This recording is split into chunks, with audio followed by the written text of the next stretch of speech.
Okay, I think we're going to kick off. It's wonderful to see you all. Thanks so much for joining.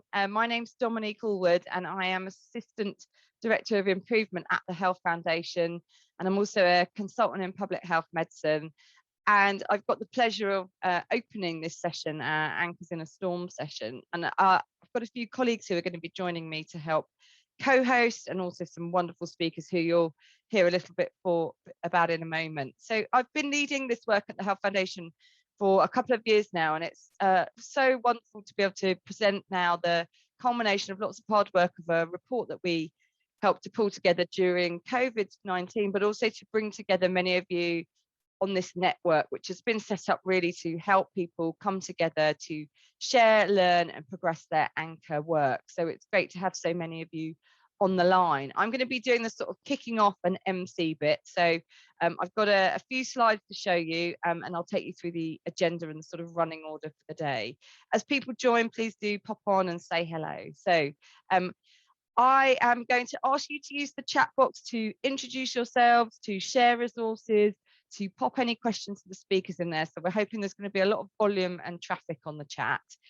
It's not set up like a webinar where we've got two different channels. So the chat can be used by everyone to post anything in there.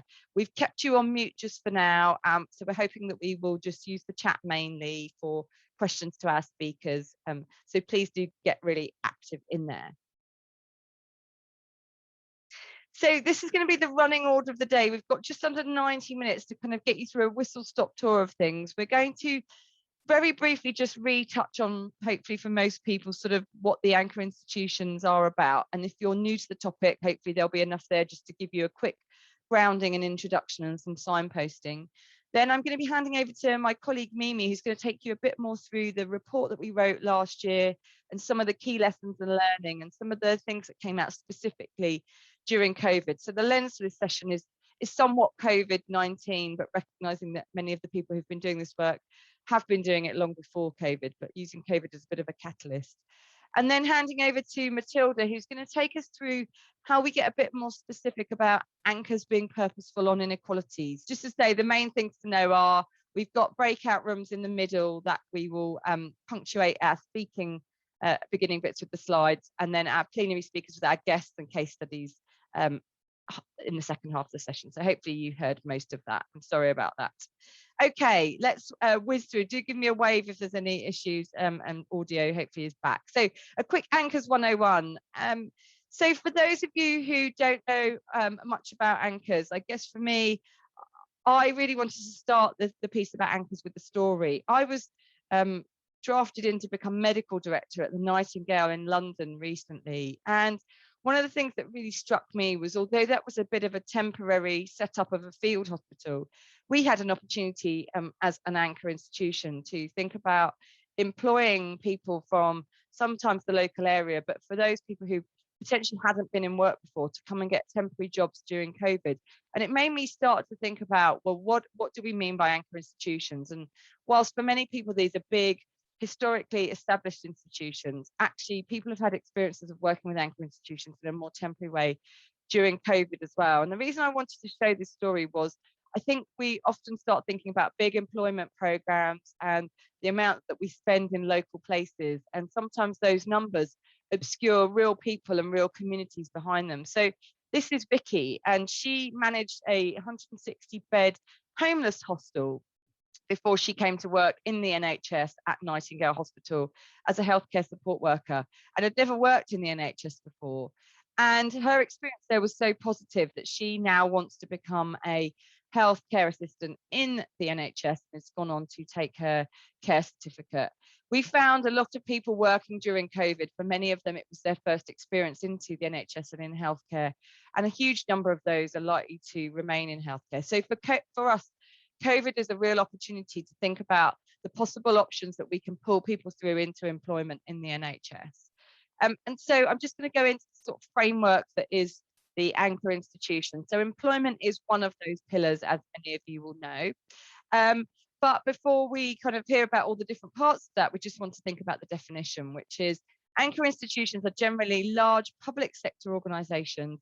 They're usually unlikely to relocate, and they have a significant stake in their geographical area. They're anchored in some way to their community. They have a social vested interest in that community. And they have sizable assets. They might well be the biggest employer. They might spend the most. They might have the biggest footprint in terms of buildings and space. And they might be the largest user of resource. Across all of that, generally, they are partnered with a lot of other organisations, so really intertwined with the fabric of the community. And these can be hospitals, colleges, higher education institutions, public libraries, and the government. And really what we're saying here is that as anchor institutions, you have a real opportunity to do something differently through the way in which you employ people, the way in which you spend your money locally, and the way in which you use your physical assets to make a real difference to the local community. So many people, by their very virtue of being in those organisations, will be anchor institutions, but it's about how you're more intentional and purposeful about that impact you might have on your communities. And also to say that anchors don't just happen at the level of institution, and we'll be hearing a bit more about if you work at the level of system or a region, how might you bring the same principles through thinking about your work. But it's about being intentional and strategic, whatever level you're working in, whether that's a project or program, a leadership role in an institution or a system. So we published a report that kind of went through some of the definitions of this, called Building Healthier Communities, the Role of the NHS as an Anchor Institution. And to recognise that many people will be doing this work, but not necessarily calling it anchors. So for colleagues in Scotland, this might well be more aligned to things like community wealth building. But really the principles are the same. It's about how do you generate health, wealth, and prosperity for your local community. Next slide, please. Just to say there's lots of great work going on. You're going to hear about some of this now and soon. The Holy Grail that is the Anchor Charter, and hopefully you'll hear a bit more from Julie talking about anchor charters. There's lots of work going on around co-production, hearing from the communities in which we serve. We're going to hear more about metrics and measurements, so thinking about dashboards, and also things that you can help to understand where you are compared to others in your place and space. So lots to learn from others. So we're going to do a very quick poll. What is it that you think is needed to drive anchor action across your health and care system? And you don't need to log on to Slido or any other devices. You can just do the poll through Zoom. So hopefully the questions have popped up. Can you tick as many of those options that apply? What do you think needs to drive up anchor action across your health and care system? Just give you a moment. I think the audio is slightly intermittent. Apologies, that may well be my end. The good news is I won't be talking for much longer, and hopefully other people will have slightly more reliable network than me. So Gweno, I'm looking to you to see if people are answering, and I'll get a bit of a thumbs up from you, Gweno, when we might get some results. Let's see those results popping up. So we've got various options that people have ticked, hopefully. Fantastic. Guidance for leaders on how to adopt the anchor mission is the top scoring one here that I can see. And quite evenly spread across a few others about policy priorities, supporting people with local partnerships, and understanding how to approach cultural change and resources. So I'm really hoping that we will get a good spread of that through the some of the slides and the lecture notes that you'll hear from some of the theory and policy stuff that we're going to talk through, but also from our colleagues who are talking about the practical aspects of this. So let's jump into my last slide, really. So many of you will know about the Anchors Learning Network. It came about as a partnership between the Health Foundation and NHS England, but it's a UK-wide network. And we asked some similar questions of people joining our network. And really, we wanted to hear where people were in their stages of journey. And I think this will reflect probably many people on the call, which is some people very early stages and others already doing a huge amount of work in this space in the pie chart. And then what are people's biggest priorities? Working closely with partners and wanting to work closely with the local population. So you'll hear some examples of some co-production and how we bring in partnerships very strongly woven through all the stories. And then the things that people really said they're going to make the biggest difference were culture change and leadership. So hopefully some examples of how people really have been doing that from the bottom up. So fantastic to have you all with us. I'm going to be, I think, handing over to Mimi in just a moment, and thanks for bearing with us through the technical difficulties. Hopefully they've resolved now. Please do carry on using the chat to get through some of your questions that you might have. Mimi, over to you. Great, thanks so much, Dom, and good morning, everyone. It's really great to be here. As Dom said, for those of you that are just joining, please do introduce yourself in the chat. It'll be great to see who's here. So over the next few slides, I'll just be talking about what our kind of thinking and learning has been over the past 14 months and how that's evolved over time. So to start off with, it was not that long ago, over 12 months ago, that Dom and Matilda from the Health Foundation were starting to think about what would happen to the anchor agenda in light of COVID. Naturally, healthcare leaders and healthcare providers had their priorities and focus elsewhere, kind of dealing with the immediate clinical impact of the pandemic. But what we've also highlighted in this blog that you can see on the screen was that COVID really offered new opportunities and new priorities for anchor action. And through this, we highlighted, obviously, the kind of increased unemployment in the community, but also to counter that, how there was increased and renewed interest in having jobs in the NHS, as Dom's also highlighted from that initial case study. We also highlight some of the challenges, such as a huge increase in single-use plastics through PPE, but how this could potentially be mitigated against through having kind of local supply chains and developing new contracts with the local community. Anchor action was also highlighted by NHS England in the phase 3 COVID response, and in particular, the kind of working together in partnerships, which hopefully we'll go into a little bit more later as well. So over the course of August to December, we hosted a series of conversations across the United Kingdom to try and see what was happening across different regions in the UK. You can see the kind of locations that we convened with the bright yellow stars on the map. But what was really interesting is how the anchor agenda really united people across the United Kingdom. And what we saw was that the main motivation for this work was tackling health inequalities. And Matilda's going to dive much deeper into that in the next couple of slides as well. We also heard that COVID recovery was a big uniting factor and really at the heart of anchor action, both with respect to tackling inequalities, but also the social determinants and what was happening in the community with overcrowding, different minority ethnic groups being disproportionately impacted. We know from previous work in our anchors report that Dom highlighted from 2019 that the pillars of employment and procurement have a lot of activity, and this was no exception during COVID, not least due to people being furloughed elsewhere, us needing extra clinical staff on the ground, and then also, as I mentioned, with kind of PPE and new procurement as international supply chains were a little bit more fragile. The how is a really big question, and one which hopefully we'll answer again a bit more in the rest of the session. But we really kind of untangled some of the challenges and some of the tensions that were happening with the anchor agenda. And this included both working in partnerships in your organisation, also between organisations, between different sectors. A key theme was also co-production with the community and how to do this in a purposeful and meaningful way. And then also moving on to the where, we've heard a lot about anchor institutions identifying as themselves, but also beginning to think about how we can work together across the system, whether that be an ICS in England, a health board in Wales, or a community planning partnership potentially in Scotland. And then also at the level of a region or a city, with different cities now creating their own learning networks as well, which is great to see. So all of the kind of knowledge and thoughts from these conversations, we try to distill into 9 key lessons, which formed the basis of our Anchors in a Storm report, which is what the event is titled today. So as you can see on the screen, we had 2 kind of guiding principles in the middle. These are purposefully tackling inequalities and co-producing with communities. And then leading on from that, in the innermost circle, you can see the importance that we've highlighted of both anchor leadership and developing a shared vision. And I would just say at this point that although these things might seem relatively simple, actually the anchor agenda is very new for most of us.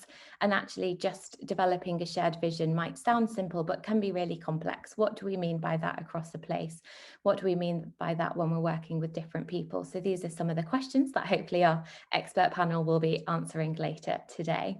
Moving on from that, we talk more about partnerships and maintaining momentum for change. So how can we build in QI methodology? How can we make sure that local data, local nuance is right at the heart of anchor action, and that we're using that both at the design and the delivery stage of everything that we do?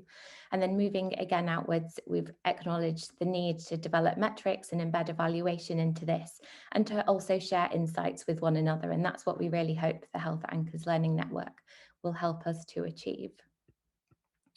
So moving on from that, the Anchors in a Storm report also has some really excellent case studies. So I do encourage you to read if you haven't already. I've just picked 2 on the screen, and I know we've got some audience members that will be able to talk to these a lot more articulated than me. But the reason why I wanted to highlight these is because they really showed how quickly we could work together, the scale and pace, attack the challenge during COVID, and how hopefully that kind of inspiration, innovation continues in the long term. So this case study that you can see here on the left is from Mid and South Essex, and here they were able to work with a local jeans manufacturer which had closed down due to national restrictions in the first wave. So they worked with them to produce PPE once then international supply chains kind of broke down. And the reason why you can see a little washing machine there is because this partnership is continuing beyond COVID, and they're now hoping to work with other businesses locally, including commissioning out to a laundrette service as part of that deal. I've also included Collaborative Newcastle, which was a really inspirational partnership which started before COVID but really accelerated during the pandemic.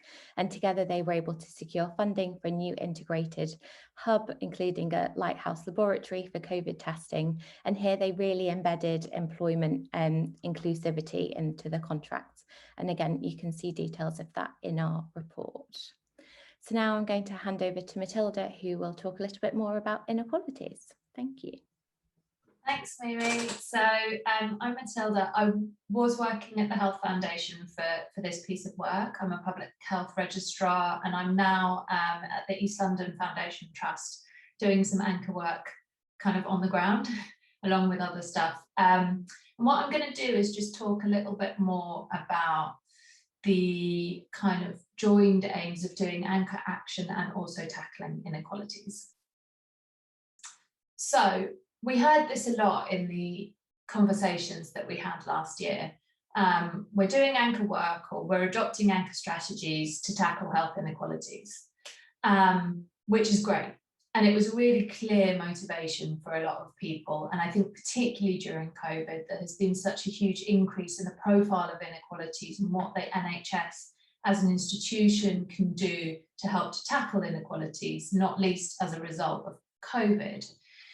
But I think the idea that, so you have here on the left, the hospital, and it's doing all this anchor work that Dom set out, you know, good employment, good local procurement, sustainability, working in partnership.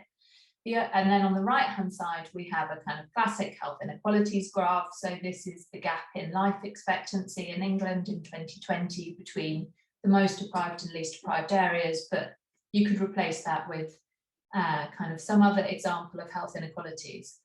I think the idea that by doing your anchor work, automatically these inequalities will decrease represents a kind of magical thinking. And actually we need to explore this a bit further and say how and why and what particularly about what we're doing may or may not tackle inequalities. And what I'd like to do is just kind of throw out there 2 additional kind of lenses or tests that you might want to put on anchor work in order to kind of make sure that it's a bit more purposefully identifying and tackling inequalities. So the first one, you know, obviously these concepts are familiar to most, if not all of us, and I think it's just about exploring them in a bit more detail. So the first one is, are we tackling social determinants of health? So the framework I've used here is from the Marmot Review 10 years on, but we could have used another one. And along the top, we have some of the main things that impact on our health and produce health inequalities, moving from the left to the right: early years, education and young people's opportunities, work, money, and on the last, in the last place, kind of people and places. And then below them, we have some ideas from the Marmot Review 10 years on about the kind of things that we would want to be tackling in order to make sure that these are having a positive impact on people's health and well-being. And the arrows are coloured with my fairly unscientific approximation of what I think anchor action is focusing on.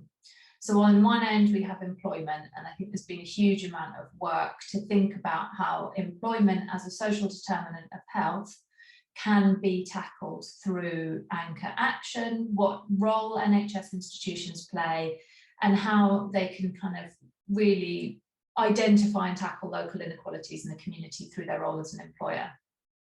On the other end, I think early years there's been less work done, and maybe there's less opportunity for work in that area through anchor action. And then in the other areas, I think there's a bit of a mix. So what can the NHS do? I think there are opportunities across this. I'm going to give two little mini case studies, but before I do, I just want to say there are also things that the NHS can do as institutions, and also individual healthcare professionals can do, that don't fit into anchor institutions' framework, but would tackle inequalities. And I think one thing that's been increasingly clear is that there is an opportunity and a responsibility for those working in the health system to use the power and influence that they do have to act as advocates for their communities and to tackle inequalities.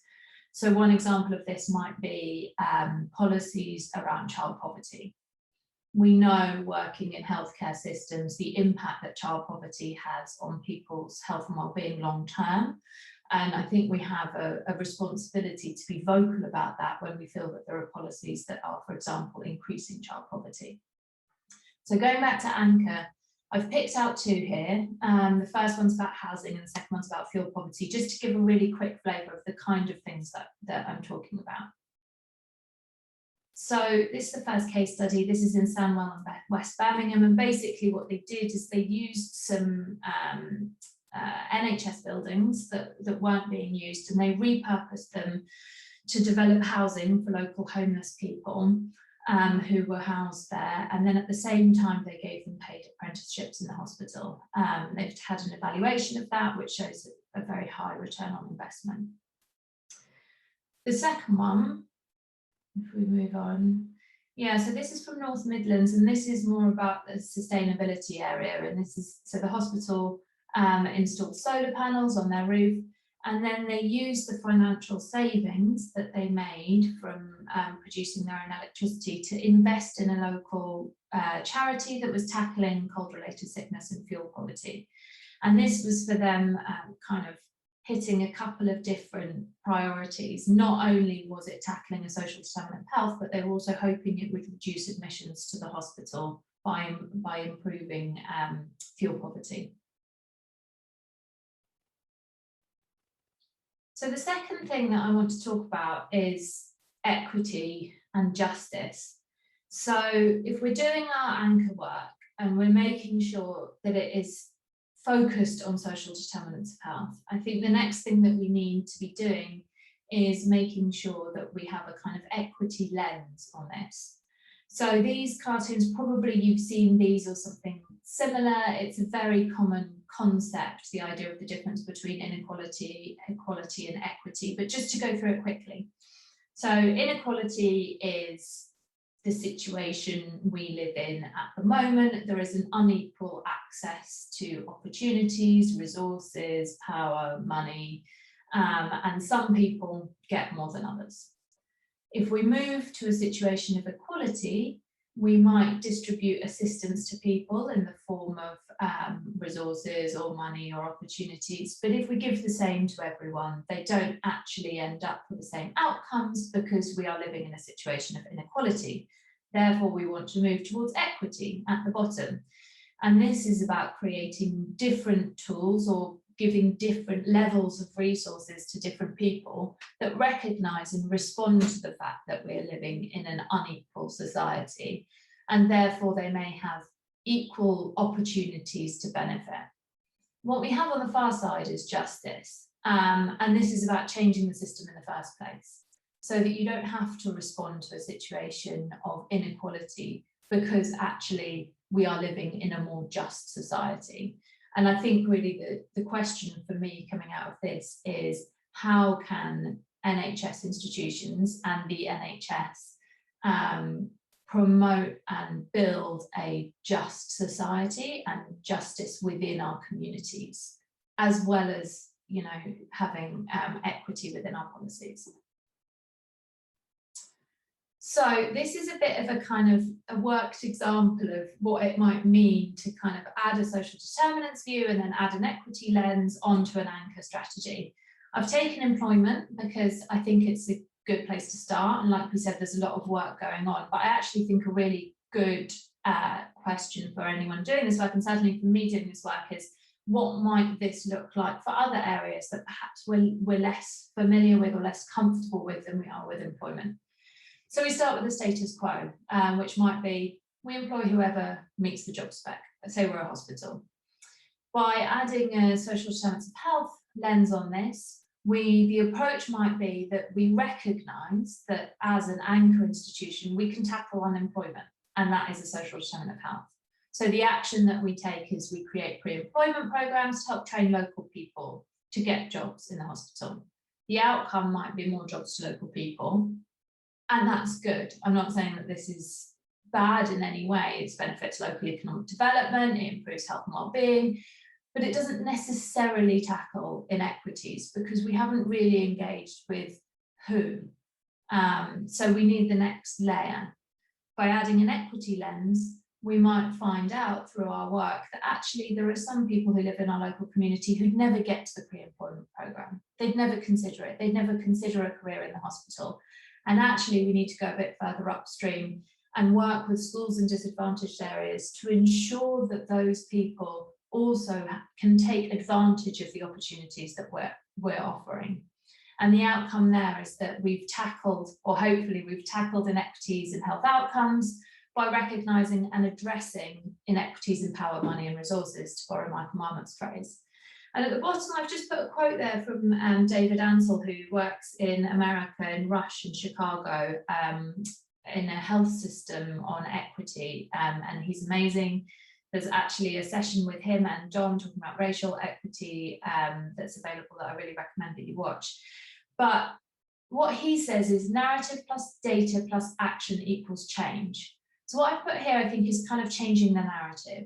We're moving from a narrative of we employ the best people to get the job done to a narrative of we are using our power and our resource to benefit our local community and tackle inequalities. In order to do that, the next step is you need the data, because you need to know what the inequities are in your local community, and then you need action, and that creates the change. My final slide is just a really quick and very basic checklist that I think is helpful when doing this kind of work. So first of all, we need to identify key social determinants of health for the local population. That can be based on quantitative data, but also running throughout this qualitative data and co-production engagement with communities is essential to understand what the social determinants of health are, where the equity gaps are, and how we can tackle them. So that's step two, really. We use the narrative and we change it, and we use data, both quantitative and qualitative, to find out where the equity gaps are. Then we design our anchor strategies based on that work. We set bold ambitions, and I think being vocal about our bold ambitions is really important in this space, but we also start small and we measure our progress.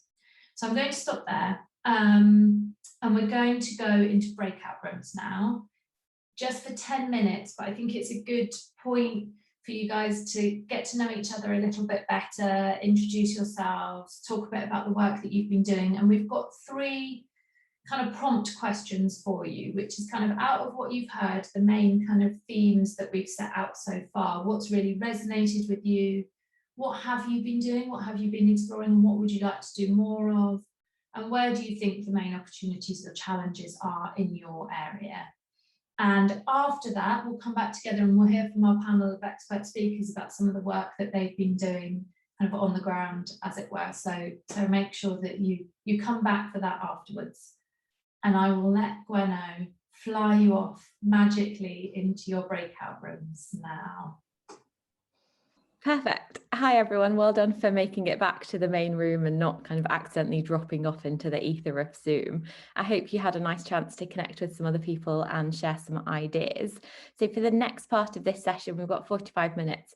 We're going to hear from 4 expert speakers about what they're doing at a local area. So you can see their names and faces up on the screen. So we'll be hearing from them. And then after that, we're hoping to have around 20 to 25 minutes for discussion. So do pop in any questions that come to your mind in the chat box, and we'll try and get through as many of those as possible. So to start off with, Simon, I think you're kicking us off. So if you can introduce yourself, and then Gwenna's got your slides as well. Thanks a lot. Thanks very much, and good morning, everyone. I'm Simon Pearson. I'm Head of Charity and Social Value at Dorset County Hospital. We are a sort of medium acute trust based in Dorchester in the west of Dorset, so very much serving a rural community. And I'm going to sort of take you through our journey over the last couple of years, looking at what it means to be a health anchor and what social value means within that role as well. And I think someone's kindly going to move this slide, so I'll just give you a prompt. If we could have the next slide, please. Thank you. That's brilliant.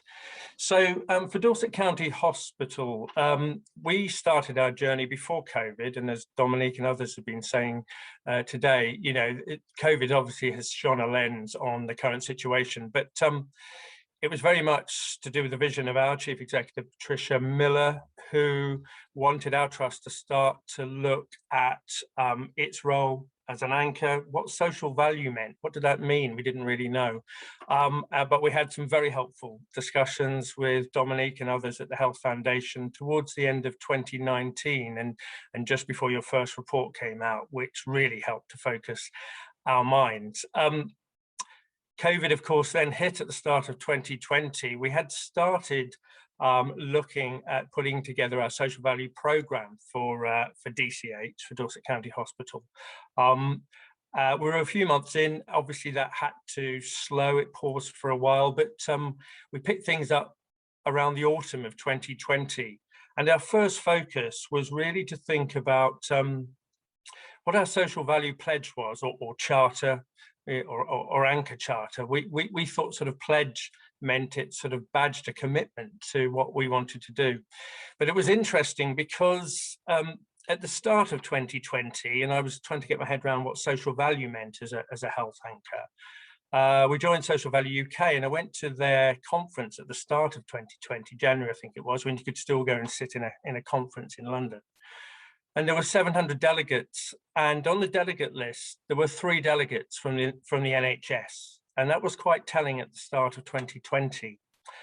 I'm really pleased now that the role of health anchors is a strategic priority for the NHS, and the work that the Health Anchors Learning Network is doing is just central to that, which is fantastic. So our board approved our DCH Social Value Pledge, and I'll talk a bit more about that in a second, in November 2020, and that gave us a focus on what it was we were going to commit to do as a health anchor. And we've been developing our social value action plan, and in fact it goes to our board next week for approval, and that's very much got a health inequalities focus on it. I also sit on the Trust's health inequalities group, and our group feeds into the ICS, Dorset ICS Health Inequalities Group, looking at the role of COVID and recovery and all that goes with the lens on health inequalities. So in reference to the Anchors in a Storm 9 lessons, I guess as an organisation, we'd managed to tick the anchor leadership box, our board very much on board, a shared organisational vision at this stage, and a focus on tackling inequalities. Our next step is to nurture our anchor partnerships across the Dorset system. Next slide, please. So I'm just going to say a little bit about Dorset County Hospital's Social Value Pledge. See a pretty picture there of our pledge banner up in the hospital. Very much focused on reducing avoidable inequalities, improving the wider health, wealth and well-being across our community. And these are our key social value commitments. We have a detailed plan and document behind these. I've mentioned the work that's at an early stage of developing anchor networks across the system. We're very much focused on local investment, and that's through our procurement. There's quite a debate at the moment about what local means, and that's an interesting conversation. Also increasing local employment, and I'll give some examples in a moment. I thought it was very interesting this morning to see that kind of next level focus that Matilda was talking about in terms of how do you look at that through an equity lens. And that's the next phase that we really need to move to as a trust. Obviously wanting to be recognised as a good employer. And that kind of raises the question as well for the NHS around living wage and how that fits with whatever the next round of NHS pay regime will be. Quality, diversity and inclusion is clearly central to our social value commitment. And the greener and more sustainable piece, which is, as we were just talking in our breakout room, often a good starting point for health anchors. That's where we started actually, is focusing in on what we were doing as a trust from a sustainability point of view, because I think people sort of understand that concept. So we found it certainly a good place to start. Promoting our civil partnerships, which also helps with having dual hat of head of charity and head of social value as well, and starting to involve our community more, and particularly as we've seen with COVID around volunteering. Next slide, please. So I just thought I'd give a few examples of what Dorset County Hospital are doing in terms of delivering social value as a health anchor currently. The first is focused on capital development. So we're currently starting to build a new multi-storey car park, not the most sexy project, usually pretty contentious, but actually we're working with Wilmot Dixon, who are the construction company, and they've carried out very detailed social value, social return on investment analysis of this £12 million project, and have equated the social return on investment of around about £4 million of the 12 million. And they focus very much on the local employment, particularly those that are either unemployed or young people. They may be NEET, so not in employment, education or training. They work with local schools and colleges to develop skills and training, and they also have a very sustainable procurement approach as well, building in social value to that. Many of you will be familiar with the Kickstart programme, which our trust has signed up to. And we were discussing this the other day. Would we have signed up anyway? Potentially, but maybe not quite so proactively, or maybe not so immediately if we hadn't had a lens on our role as a health anchor locally. And we're just rolling out that programme as we speak and publicising it, and have agreed 46 placements across our trust in various roles. So we're really excited about the Kickstart programme at the trust. And then in terms of one of the other lessons, in terms of co-producing with the community, I kind of pop my charity hat on here. And DCH Charity is leading in Dorset for the NHS Charities Together COVID Community Partnership Grant. So that's the appeal that Captain Tom raised 30 million plus for.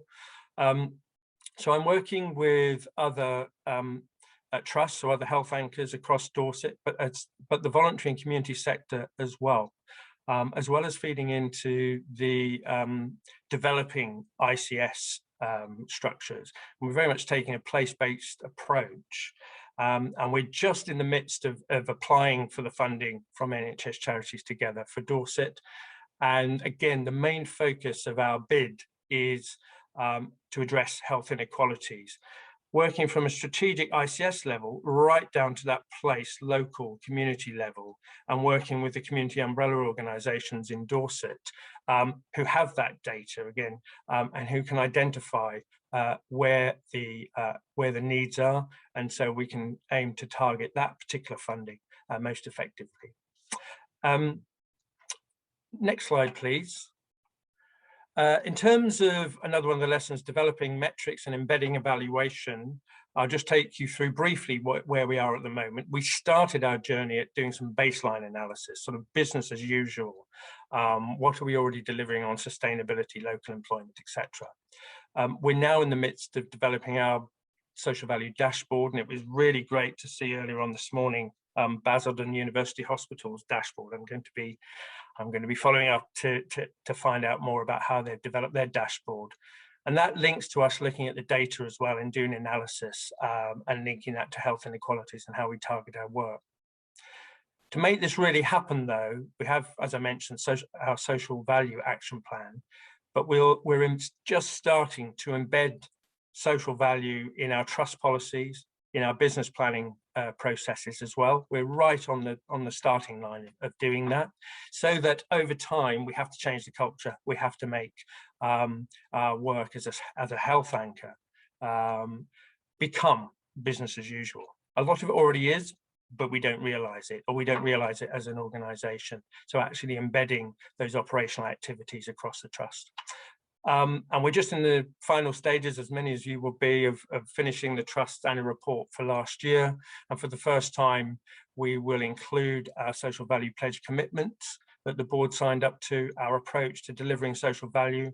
And then next year, we will, in next year's annual report, have more detailed metrics and measures to be able to report on.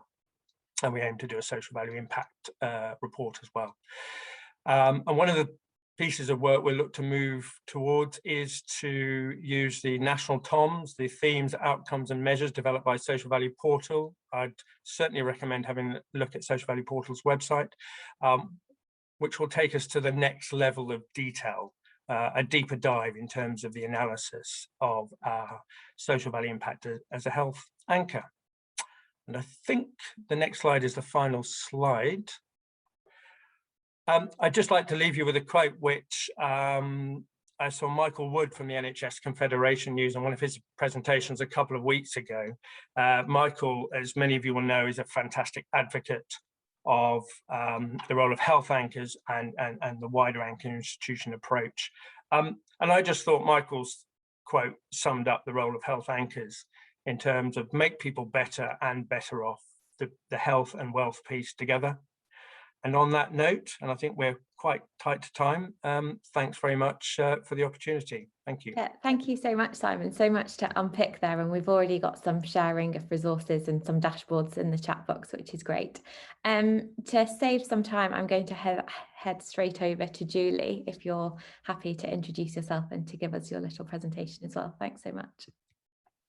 Yep, thanks for that.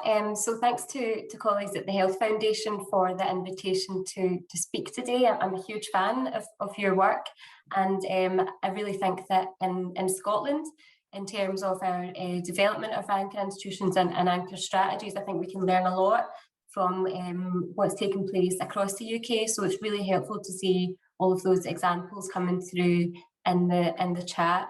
If we could just go on to the first slide, please. So I'm a senior manager at North Ayrshire Council, but I'm also the secretariat for the Ayrshire Community Wealth Building Commission, which is a collection of regional anchor institutions, all trying to embed community wealth building across the region. As a council, we launched Scotland's first community wealth building strategy in May 2020. We had our 1-year anniversary last week, so launched in very strange and unprecedented circumstances. But I have to say, I think those types of approaches are needed now more than ever. We very much see community wealth building as a kind of practical set of tools to achieve a new economic model that's focused on well-being and inclusion. And here you can see our 6 strategic objectives from that strategy. A key action from that was to embed community wealth building and anchor approaches within wider local and regional anchor institutions, and also to develop an anchor charter, which would embed these principles and these pillars more widely across the region. And I'll say a bit more about that. Could go on to the next slide. So we first established our Community Wealth Building Commission at kind of a similar timeline to what Simon outlined there in 2019. And that was originally focused on our community planning partners in North Ayrshire. So just in terms of context, in Scotland, we have community planning partnerships which are a collection of mainly public sector organisations, all involved in advancing wellbeing in a place, and also the third sector as well. We have regional health boards, so for us that's NHS, Ayrshire and Arran. We also have local health and social care partnerships which are integrated. So when we started our commission, it was really about the development of this strategy for the council, and then of course COVID hit. And I think community wealth building and anchor approaches rose more to the fore of people's thinking. I think as others have said, it's it's become this almost buzzword, but I think it's really important that as practitioners we make it about really practical action and change. So in summer 2020 we expanded that across the whole of the Ayrshire region. Again, interesting the debate about what is local in the chat. So that now includes 3 local authority areas: the Regional Health Board, Police, Fire and Rescue, College, the third sector, Scottish Enterprise, which is the National Economic Development Agency in Scotland, and Health and Social Care Partnership. I probably don't think that expansion would have happened if it hadn't been for COVID, where I think there was a kind of wider acknowledgement that we have to do things differently, and this kind of focus on not just recovery but also renewal as well, and to build back better essentially. So we agreed a refreshed remit and a draft work plan, which I'd be happy to share, and we agreed to focus on three work streams. There's a lot of activity going on within each of our individual organisations, but we wanted to focus on what are the things that we can work collaboratively on which will really make an impact and add additionality. So those are procurement, fair employment and land and assets. In addition to that, we are fortunate to have a £3 million community wealth building fund for the Ayrshire region, and that will really be about building capacity at a really locality level, in fact, to develop this work, working closely with anchor institutions throughout the region. I'll say a bit more about the anchor charter in the next slide, but we also have ambitions for a wider anchor network, which would take a more inclusive definition of anchor institutions. I think so far we've been quite focused on the public sector, and I do feel that we still have a way to go with the public sector as well, but how can we look at more of the third sector organisations and SMEs too? And to deliver our work plan, we've established a lead officer working group with dedicated people who have responsibility for embedding these principles within their organisations. I think ownership is a really key area, and we've allocated a different organisation to take ownership of each of those work streams, and they're currently under development, with procurement being furthest ahead. I think that tends to be the one that people can kind of make more sense of really quickly. So our anchor charter was launched in October last year during Challenge Poverty Week in Scotland, and you can see here the anchor charter mission statement. We have now 7 key anchor institutions in the region signed up to this charter, and so you can see some of those organisations there on the slide, and also the third sector have the third sector interface, the Ayrshire Community Trust, have also committed to that, which I think is quite significant to take this beyond just the public sector and really focus on the partnership opportunities too. We were keen that this wasn't a charter or a pledge that, I think what can often happen, you develop something that looks great and then it sits on a shelf and you get a good PR out of it for a while, and then that's it, but actually doesn't make practical change.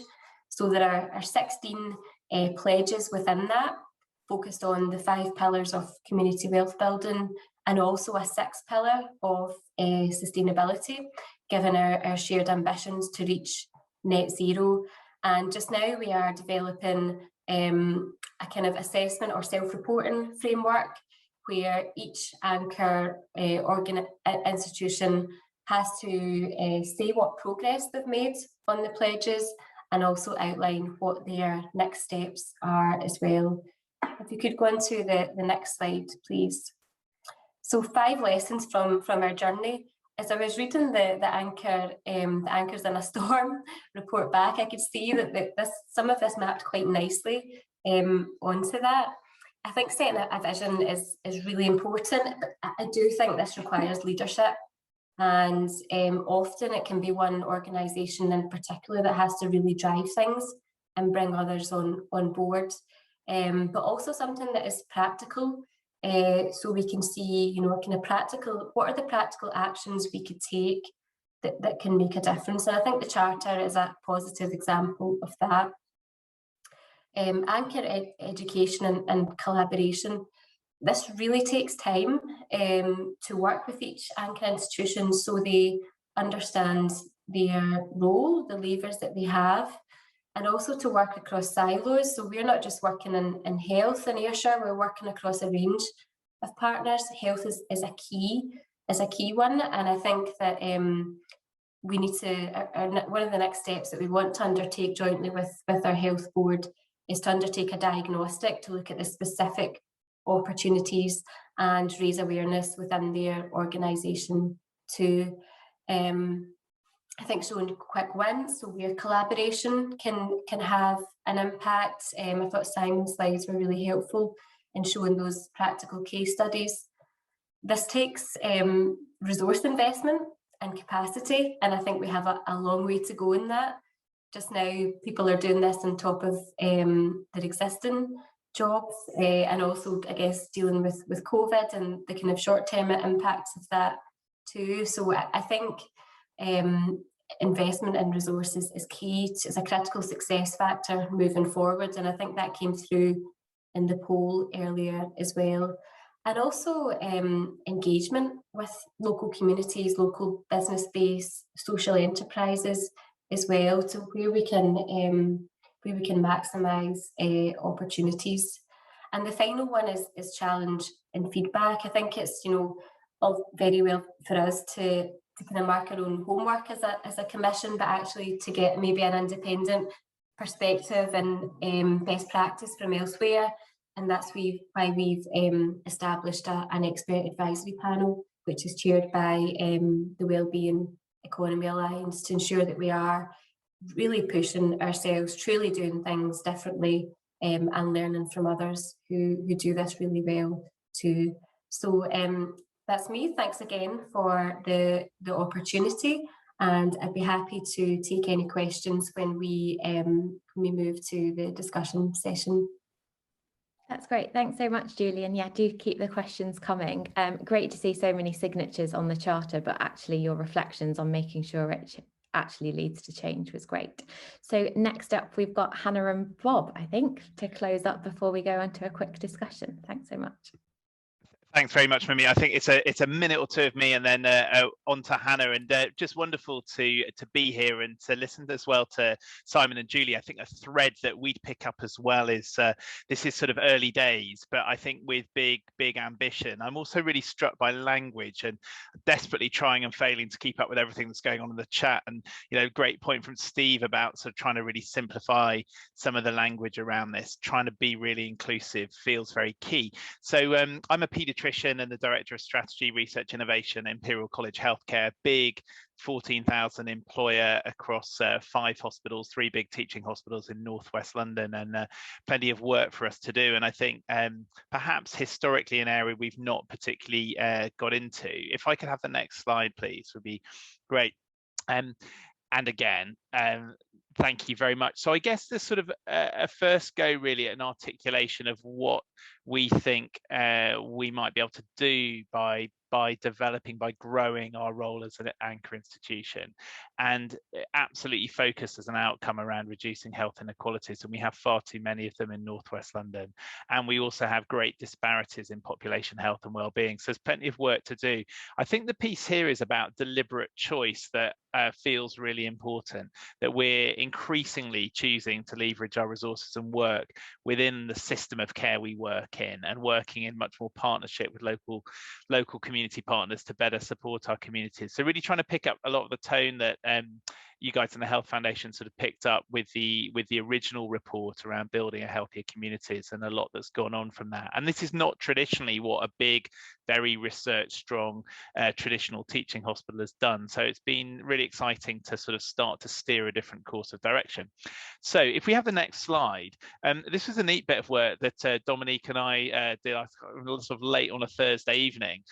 Those of you who prefer looking at driver diagrams to full reports, this in a sense was an effort to turn the Health Foundation's Building Healthier Communities report from 2 and a bit years ago into a driver diagram. And we have got a strong improvement culture within Imperial, and sort of like to use driver diagrams to focus our logic, to think about measurement, and to make sure that the work we're doing has the most possible impact. So trying to combine a big sort of strategic framework with the sort of nitty gritty of getting on and doing some practical examples. So really this focus is in on what we're trying to work on. And if you take the next slide, you start to see with some real examples, and Hannah's going to sort of deep dive into 2 or 3 of these now as a bit of example, but essentially across the full domains of what we're talking about around anchors, and effectively using the framework that you've set out from the Health Foundation, we're starting to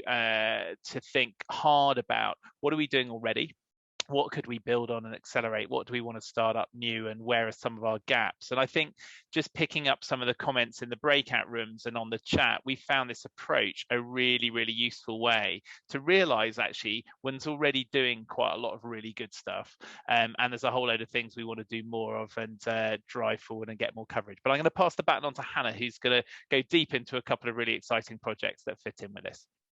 Thanks so much, Bob. Yeah, so as he's already mentioned, quality improvement is kind of at the heart of what we do at the Trust. We've got sort of a well-developed and very mature sort of QI spirit, and we've tried to use that as much as possible when it comes to developing and delivering our anchor strategy. So the driver diagram is a great way of demonstrating sort of where the gaps are, what it is we're already doing, but also articulating our vision. And the slide that we have in front of us today was sort of a next iteration of that, which really shows, as Bob just mentioned, that there's a lot of really fantastic work already underway. And I think you'll all probably agree that part of getting started and getting buy-in at the beginning of the journey is showing people that stuff is doable, that it's just about sort of highlighting what we're already doing or shifting how we do things for the greater good. So there's some really lovely examples here that you know, we'll share the slides afterwards, but some things we're very, very proud of, whether it's about insourcing our hotel services staff, so they're now on agenda for change contracts with sick pay, pensions, etc.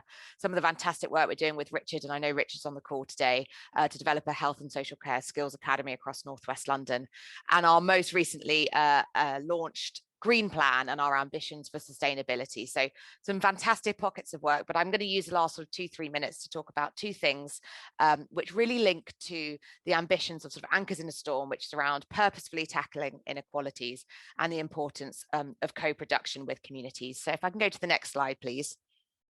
So I just wanted to talk a little bit about compassionate communities, and this is a new grant funding program that is being very generously funded by Imperial Health Charity. And this is the first time that our corresponding charity, our hospital charity, is committing to funding work outside of the community. So it's a fantastic acknowledgement of the importance of the wider determinants of health and addressing the needs of our patients before they become our patients. So this was about giving money to organisations across Northwest London who are supporting those who are at the sharpest end of health inequalities, especially as a result of COVID-19. And we can see the principles here on the slide. But if we go to the next slide, please, what I think is particularly unique about compassionate communities is the role of co-production. So we brought the communities into the process from the very beginning, and we ran a consultation process that lasted from the sort of scoping of the grant program all the way through to selection. And the purpose of this was to understand the needs of the community, to understand key themes that we should be focusing our grants on, but also really to understand how people interact with the grant process. What's doable? What's accessible? How can we actually make sure the money goes to the hands of people who need it the most? And I think that's quite a unique way of looking at grant funding when you're thinking about how we can make sure the impact of the work is sustained and we build strong relationships with the organisations beyond the 12-month funding period. So our focus that came out of the consultation was around some of the stuff we've talked about today already. So food poverty, digital poverty, the impact of the pandemic on mental health and well-being, and also language barriers and misinformation. We've got a hugely diverse community across North West London, and that's something that's come out very loud and clear. So if we go to the next slide, please. We had a fantastic sort of response to the call. We had 101 applications, and we've been able to select 20 projects from across North West London, and we'll be announcing them at the beginning of next week. But one of the pieces of feedback that we've got is how much they valued being part of the scoping process, and that co-production piece has really paid off in terms of the quality of the applications we've got, but all the relationships that we've now started with the people who were both successful and unsuccessful, and what we can do really to support our communities across North West London beyond the grant funding process. So really excited to share more with you about this in due course, and keep your eyes peeled for some sort of press releases coming next week. And I'll talk, there's a few great questions which I'll pick up absolutely after this, but I'm going to move us on, just conscious of time. So please may I have the next slide. And this is another fantastic piece of co-production work that I think really links to anchors, links to everything Matilda was saying about using the equity lens and the value of co-production. So this will come as no surprise to you, but as we started the vaccine rollout in North West London earlier this year, the divide in terms of uptake was apparent from basically week 2. We had a huge variation depending on people's backgrounds and sort of other protected characteristics within the communities. And this was going on just when it was over 90s and health and care workers. So Bob and I were sitting another sort of brainstorming night thinking about what can we do to really support uptake of the vaccine across North West London, and what role can sort of population health and anchors lenses as well as quality improvement play in supporting that improvement. So we proposed a series of 10 co-production and improvement huddles, which brought together a range of stakeholders from across health and care, from the public, from academic sector, from the voluntary sector, to have some really, really important conversations to really get to the bottom of that discrepancy in uptake. And we use quality improvement methodology to help us really focus those sessions. And I've got here on the slide a little bit about how we did it. So the importance of data, but not just numbers. We have fantastic numbers in North West London, but you have to bring the qualitative to it, the storytelling, the why are the numbers how they are this week. You can't just drop numbers into a vacuum and expect people to do something about them. It doesn't tell enough of the story. The second bit was around, really identifying barriers and challenges and thinking about why things had ended up the way that they had. And finally, thinking about what can we actually do about it, action focus, tests of change, what are we going to take away on the back of this huddle? And finally, as ever, and we'll be doing it today, the importance of evaluation and learning through the process. So if we move on to the next slide, I just thought I'd show a little bit about, I will gloss over this, but just to show there was theory to our madness. We have a theory of change here. It's a WHO vaccination model. And we made sure what we were doing and the discussions we were having were pivoted around the different factors that we know can affect vaccine uptake from other vaccination programs at scale. So last couple of slides for me, if I move on, if that's okay. So in action, how did it look and how did it feel? And I guess the short answer is it felt amazing because it was just a really positive, rewarding process that I think will have benefit way beyond the vaccine equity work. We had around 50 attendees every week, hugely diverse in terms of groups. And we used our fantastic data that you can see the bottom right, a great example of the slide of how we linked uptake data with what we knew about sort of geographical regions and certain communities, and then specific interventions and how they were landing, and that qual and the quant together was so important. The next slide, please. This top left shows all the breadth of conversations we went through. It's some really deep and important conversations around sort of underlying issues with racism, with poor communication, with distinct lack of trust between communities and statutory organisations. And I think we created a really safe and open space to have those conversations. Trust was actually key to the huddle's success. And bottom right, you can see how we tried to shift those conversations into action. What were people doing on the back of these sessions? And we've got some really nice examples that have come out of it, whether it's pop-up clinics running in mosques in communities we knew where the uptake was lower, and people volunteering their places of worship to do pop-up vaccine clinics on the weekends. We've now got a great behavioural insights trial about to be running across Westminster. It's got the worst uptake of the vaccine in the country, and we're going to be thinking about how we can use behavioural insights methodology to support uptake in our younger age groups. So some really tangible examples of success that have come out of this work. Final slide, and then I promise I'll stop talking. Oh no, well, I will gloss over this one as well. It's a big one, but there's huge amount of learning from what has come out of the vaccine equity huddles. And I think it links to everybody's work, which is how can we sort of commit to doing this work differently? What's our charter for how we do things differently on the back of this? And here's some really important design principles, which me and Bob think are key to our equity work, to our population health work, but also to our anchors work. And we'd very happily share this with the group if people would be interested in putting them into practice. Now, I promise it's the final slide. So where do we go from here? We really want to evaluate the impact of the work we're doing, whether it's vaccine equity and compassionate communities, and publicise what we've learned and what we've heard. So I just wanted to share this slide with you because there's a few links here to resources which will tell a little bit more of a story about what we've been up to here at Imperial.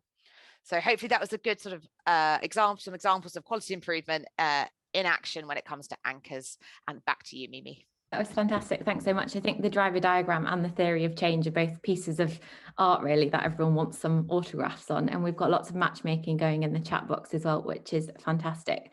So I think, unfortunately, we only have 5 minutes for a little bit of a discussion. But one of the key things that's really emerged is working in partnerships, working with communities, other sectors, both within health, such as primary care. Preeti, I think you asked a good question in the chat box, and also with the charity sector. So I was wondering if I could first bring Simon in, maybe to talk about any challenges and how you've overcome barriers to start off with when it's been working with other partners. Yeah, sure. Thank you.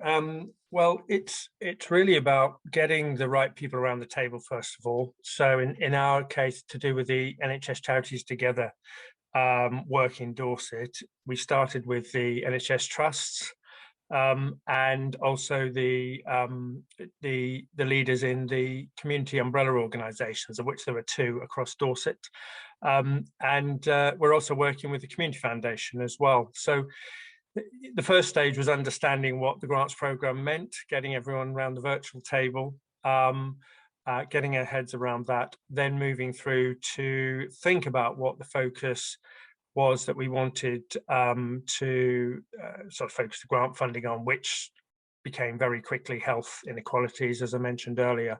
And we probably have had now over the last few months, half a dozen meetings. We're at the proposal stage.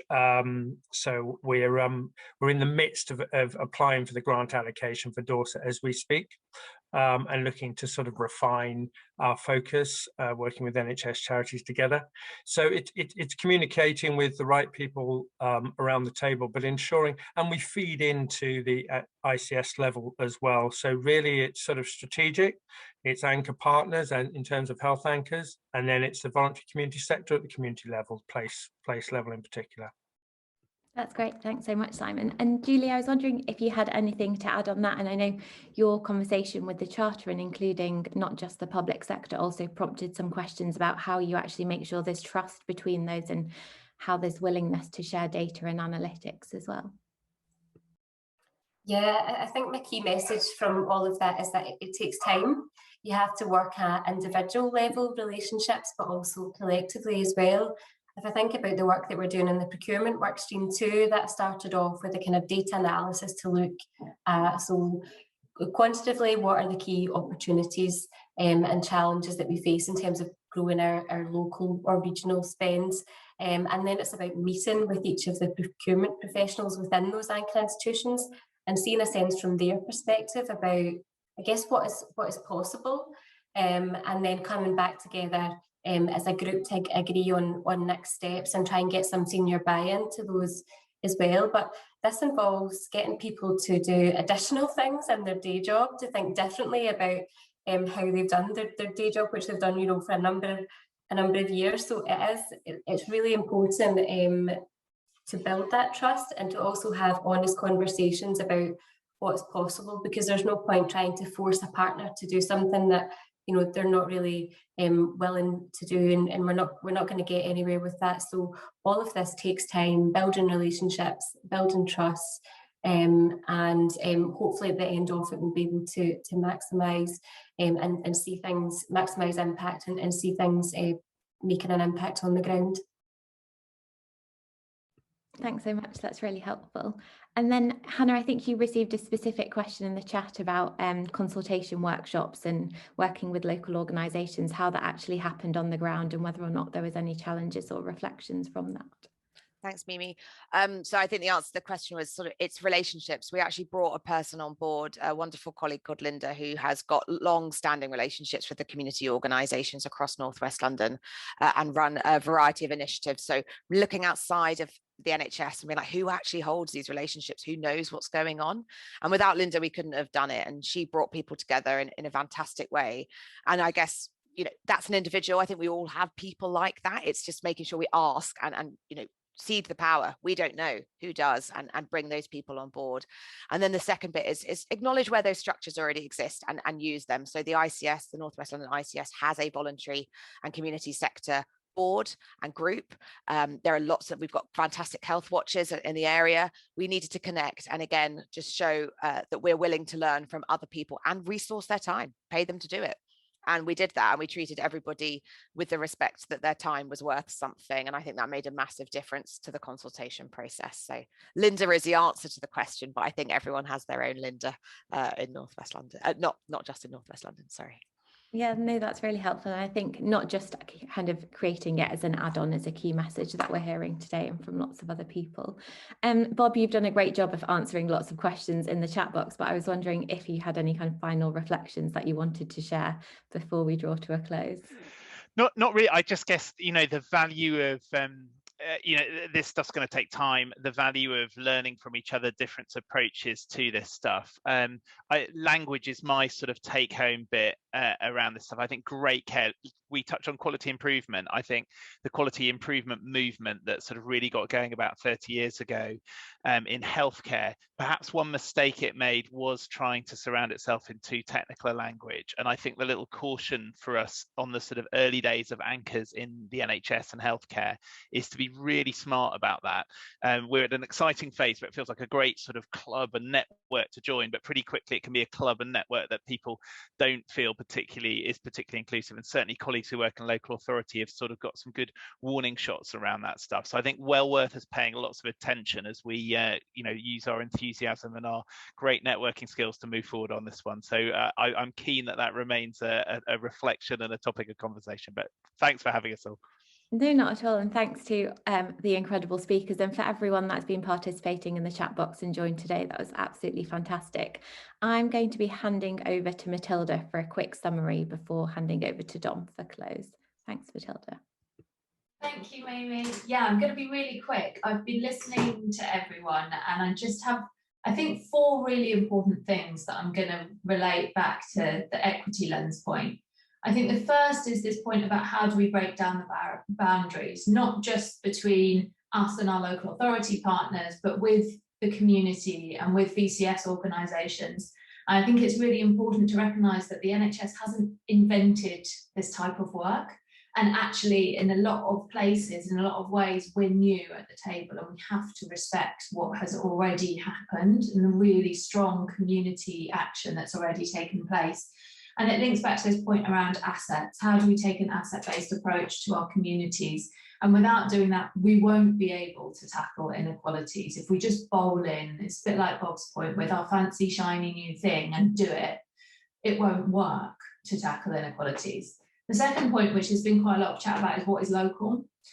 I think it's a difficult question. It's one we're struggling with in East London at the moment, but I think I'd just add to that, and what is equitable, because local is not necessarily equitable. And I do wonder sometimes when those two come up against in direct opposition, how do we find a solution that's nuanced enough that we are operating locally with our communities, but also tackling inequalities? The third point is, I think we've heard lots about organisations and institutions and partnerships that are quite far along this journey, but I think it's an important reminder that there's so much already being done, actually. So I think it's important to start with what are you already doing? And then maybe the next step is what existing things can be done differently? And then only after that is what new things can we do? I think taking the time to do that will actually reveal a lot of really great anchor action that's being taken by all organisations. And then finally, there's been a lot of talk about trust and relationships. And I think we have to think about not only how we build trust with other partners, but also what do we need to do so that our communities and partners trust us? Not to provide clinical care, because we're good at that, but to be operating within the community. And I think that we need to pause and think about that again before we kind of go guns blazing all ahead, and make sure that we build that trust with all of our local partners. I will hand over to Dom for her final summing up. But thank you very much, everyone, for all your contributions. It's been really interesting. I'd like to echo all the thank yous that have come out. I mean, what amazing speakers we've had. My brilliant colleagues who helped me with the report, but even more fantastic, I think they've trumped us. The case studies and all the wonderful chat that's going on with all of you, and the expertise that's out there is so great. It makes what we do really worthwhile, thinking about this network and how we just help to amplify and share and learn from each other. And so thanks to Gwenno, William and others for hosting. Please do just pop a little bit of feedback either in the chat or in the poll. We're really, really grateful for feedback. We're still learning as a learning network. The speakers have come along and given their time freely and prepped readily for you. So please do give a little bit of feedback. And I think I might have, do I have any slides, Mimi? I'm just looking to see, or Gwenno. I'm just wondering if there's something coming up. Potentially no, yes, one slide, just to say, please do keep in touch with the Learning Anchors Network, the Health Anchors Learning Network. Goodness me, I'll say it wrong. The HELM. Please do go onto our website, say hello, drop us an email. We're going to be sharing resources that come out as a result of this session. There was so much going on in the chat. We hope that we've managed to pack an absolute load into 90 minutes. We recognise there's a real opportunity cost for your time. You get invited to a lot of sessions, so we hope we've given good value for money here, and thank you so much for joining us. Do keep in touch. You will be seeing bits of the outputs coming out through various different channels that we have, and this will be placed as a YouTube recording on our website, so please do encourage colleagues to have a look, and thanks so much for joining us.